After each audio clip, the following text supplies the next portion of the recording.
यह द्वापर युग के उन दिनों की बात है जब पांचों पांडवों और कौरव पुत्र गुरु द्रोणाचार्य से अपनी शिक्षा ग्रहण कर रहे थे। उन दिनों पांडव धनुर्विद्या का ज्ञान प्राप्त कर रहे थे। एक दिन गुरु द्रोणाचार्य ने उनकी परीक्षा लेने का विचार किया।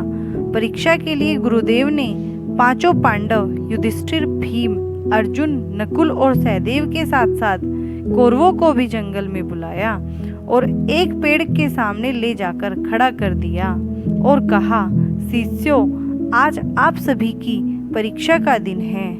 आज इस बात की परीक्षा होगी कि मेरे द्वारा दी गई धनुर्विद्या से आप सभी ने कितना सीखा है।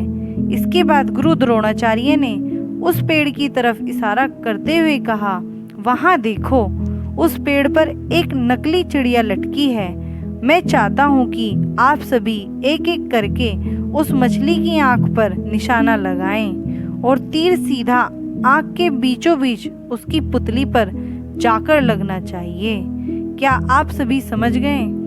इस पर सभी ने सहमति में अपने सिर हिला दिया। गुरु द्रोणाचार्य ने सबसे पहले युधिष्ठिर को आगे बुलाया और तीर कमान उसके हाथों में थमाते हुए उससे पूछा, वत्स, तुम्हें इस समय क्या क्या दिख रहा है? इस पर युधिष्ठिर ने जवाब दिया, गुरुदेव, आप मेरे भाई, यह जंगल, पेड़ पर बैठी चिड़िया और पत्ते आदि सब कुछ दिख रहा है।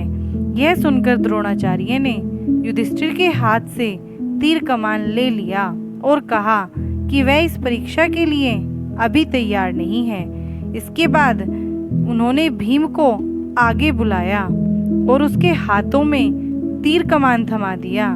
फिर उन्होंने भीम से पूछा कि उसे क्या क्या दिख रहा है।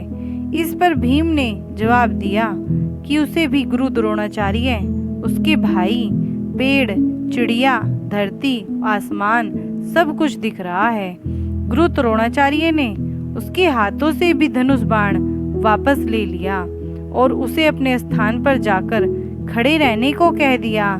इस प्रकार गुरुदेव ने एक एक करके नकुल, सहदेव और सभी कौरव पुत्रों को बुलाया और उनके हाथों में धनुष बाण थामते हुए उनसे भी यही सवाल पूछा।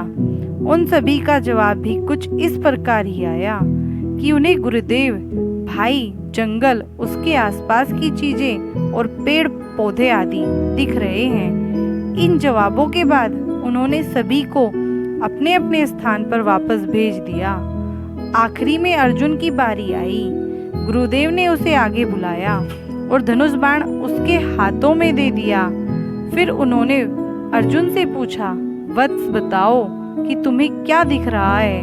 अर्जुन ने कहा, मुझे उस चिड़िया की आंख दिख रही है गुरुदेव। गुरुदेव ने पूछा, और क्या दिख रहा है तुम्हें? अर्जुन, मुझे उस चिड़िया की आंख के अलावा कुछ नहीं दिख रहा है गुरुवर। अर्जुन ने कहा। यह सुनकर कि अर्जुन चिड़िया की आंख के अलावा कुछ नहीं देख रहा, गुरु द्रोणाचार्य मुस्कुराए और कहा, तुम इस परीक्षा के लिए तैयार हो? निशाना लगाओ वत्स। गुरु का आदेश मिलते ही अर्जुन ने चिड़िया की आंख पर तीर मारा और तीर सीधे उसके लक्ष्य पर जाकर लगा। कहानी से सीख। बच्चों, अर्जुन और चिड़िया की आंख की इस कहानी से हमें यह सीख मिलती है कि सफलता प्राप्त करने के लिए हमारा ध्यान सिर्फ अपने लक्ष्य पर होना चाहिए। धन्यवाद।